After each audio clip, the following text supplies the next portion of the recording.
we're going to practice an exercise called 90-90 breathing.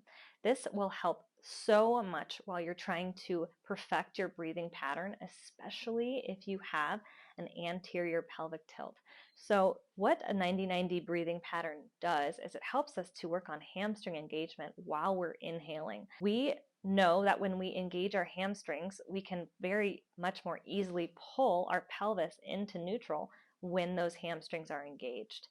This pillow is between my legs as well to help with my inner thigh engagement, which will help with my core and ab and glute engagement as well as I am exhaling and bringing everything together.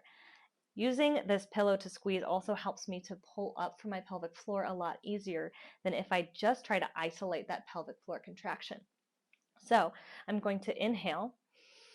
I should expand 360 degrees around. Now, what I don't want to see is a good inhale into your head, neck, and shoulders. So when you inhale, I don't want your chest to expand a bunch. I don't want your shoulders to come up a lot. I want most of that movement to be right here. So if you place your hands here, fingers splaying out over the front rib cage and thumb wrapping around the back, I am going to set up to exhale.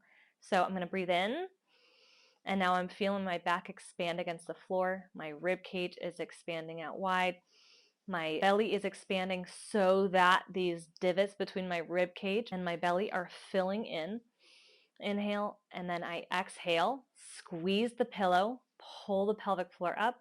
My belly button comes to spine. My rib cage comes down to be in line with my pelvis. And then I am fully engaged. I'm exhaling. And then I relax and take a deep breath in. Everything comes back to neutral. And then I'm going to set up again. As you're improving this pattern and as you get better, you're going to hold that proper positioning as you breathe in and out. So you're learning how to breathe through that brace, which is going to be quintessential to allowing you to breathe properly while you're exercising and lifting heavy things.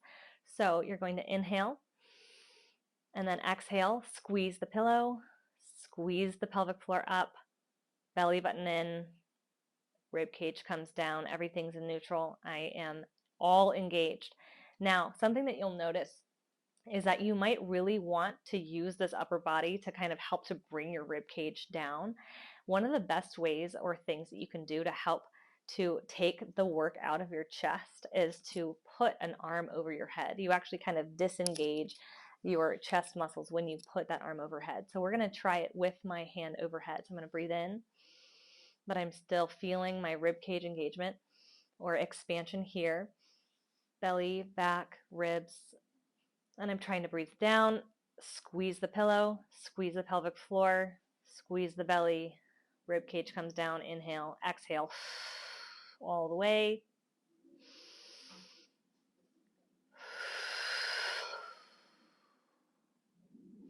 I'm keeping that hamstring engagement by putting a little bit of pressure down here onto the stool. You can use a wall, you can use a chair, you can use a stool, it doesn't matter, as long as your legs are right about at 90-90. And now I'm going to work through breathing through the brace the entire time. So I'm first separating the inhale and expansion and exhale and contraction, and then I relax, inhale, do it again. And then I'm going to learn how to breathe through that brace. So I'm going to inhale and then exhale, squeeze everything together, engaging everything here. And then I'm going to continue bracing, and then I'm going to exhale again.